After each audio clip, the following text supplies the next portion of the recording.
Hi, welcome back. Until now, we have seen custom queries which uses @query annotation.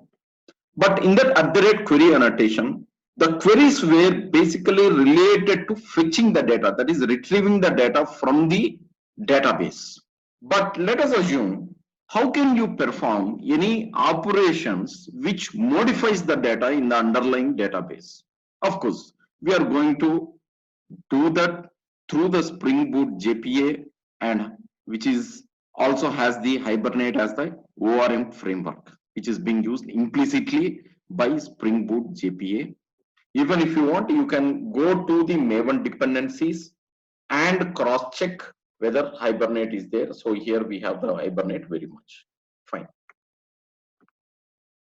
And the dependencies here, you are already aware of this. It is similar to the one which we have been using with all the earlier applications, which has Spring Boot Starter Data JPA and Starter Spring Boot Starter Web. This is for the REST APIs, the starter package for REST APIs. This basically facilitates the database interaction, and this is just for validation purpose. It is not mandatory to use this. In case you want to use @valid and related annotations to validate the entity or model classes, then you will be needing this. Now let's go to the repository. As I was explaining you, until now we were exploring the custom queries here, which were mainly related to fetching the data. That means you want to retrieve the objects of entity class based on certain criteria or pagination or with sorting or maybe with some other criteria, and we were trying to pass the parameters to that. Now we are going to explore how to perform update, delete, drop related queries using the repository. See, as you see here, basically here we are going to update. See, if you see the entity class, we have name, country, and ID. So going to the repository, our aim is very simple. We want to add the salutation in front of the name. That means we want to prefix the name of all the users, maybe with Mr. Okay, right. To keep it simple, we are modifying all of them irrespective of the gender. Okay, right. Along with this, you can have where clause and see the gender. Anyway, we don't have the gender related field here in our entity class. Right. Just to keep it simple, we are going to prefix it all the user objects. So I have added the, okay, so before going to the service layer, see, you may be wondering why I have two other additional annotations.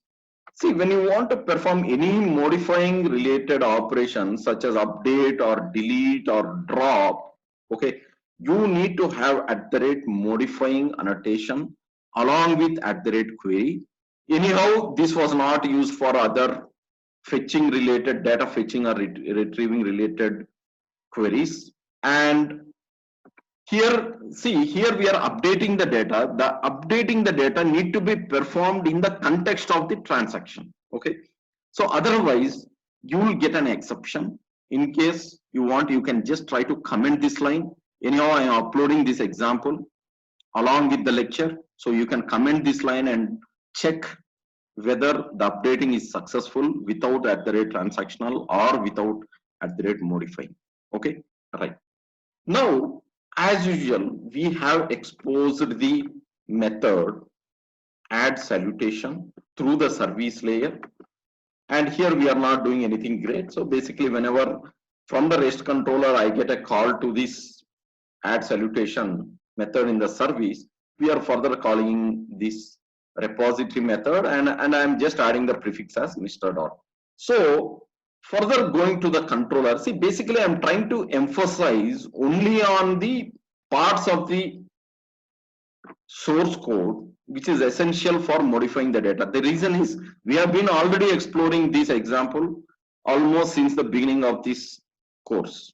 Okay, so I'm just emphasizing only on the code snippets where the modifying related operation is being performed. See, basically here I added a REST controller with the name with, okay, add salutation, and I'm exposing through the URL add salutation. Right, so we will be expecting anyhow as the application JSON. Anyhow, I am not getting any data from the client. I'm just getting only the URL. Fine. So even without that, it should be fine. Okay, so here further we are invoking the user service, and user service we are basically creating here using auto wiring. So this is the flow of the code. So now what we are going to explore is the database which is being used is test3, and on my system it is running on 3316. Okay, so the driver name is MySQL CJ. Basically, we are, since the reason is we are using MySQL 8. Okay, if you are using MySQL 5 and prior version, we will not have this CJ for the driver. So let me just try to drop the table. See here I have the data. Okay, use test3. Okay, and I can say select star from user info. I already have the Mr. So Mr. prefix. So let me try to drop the table, or let me drop the entire database. Okay, drop database. Database name is test3. Okay, so it's being dropped. Now let me create the database. Create database. Database name is user underscore info. Sorry, the database name is test3. So let me create the database. Now let me just start the application. So as I already known, since we gave the DDL auto as update, the tables are being automatically, here there is only one table, it's being created based on the entity class. Okay, so here we are giving user info, that is, since I is capital, it will be created as user underscore info. So let us try to boot the application, and let us try to insert some sample records into that. Then we will try to invoke our add salutation REST endpoints, and let us check if that Mr. gets prefixed. I think the application is almost booted and it is ready to receive the request. Okay, now it has booted and it is ready to receive the request. So I'm using Postman, and let me try to create few records there because I do not have records. So if you go here and see, so use test3, obviously I'll have the table created because that is automatically created because we are using DDL auto as update as seen in the application properties file. So let us see the tables and let us see the data in this table. So we do not have any data. And now I'm going to give the URL as 8993. This is the port number on which our web application is running. That is the embedded Tomcat server is listening. So let me try to give as, okay, the first record as name as AAA. So it would have got created. Now I'm going to give as BBB, and let me try to give, okay, some country name here. And here I'm getting 201 created as a response status code. Let us see the data here. Fine. So I have the data here. Fine. Now, what I'm going to do is I'm going to hit the add salutation REST endpoint. Fine.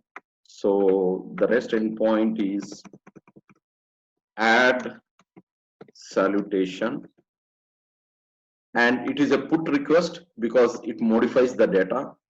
And one more point is, see, in the request I do not have body, I do not need to send any body in this specific case, so I'm putting it as none. And I do not have any other parameters, query parameters or path variables, whichever.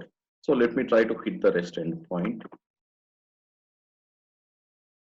Yes, I receive the response as 200. Okay, now let me go to the underlying table and see here, as you see, the Mr. is prefixed. Okay, so this is the way how you can perform update, delete, drop related operations from your repository. Okay, so I'm just trying to reiterate that along with @query, please use @modifying and @transactional. If you remove @transactional, you will be getting an exception, and even if you remove @modifying, you will get an exception. So ensure that these two annotations are available along with @query when you perform update or delete or drop related custom queries. Thank you.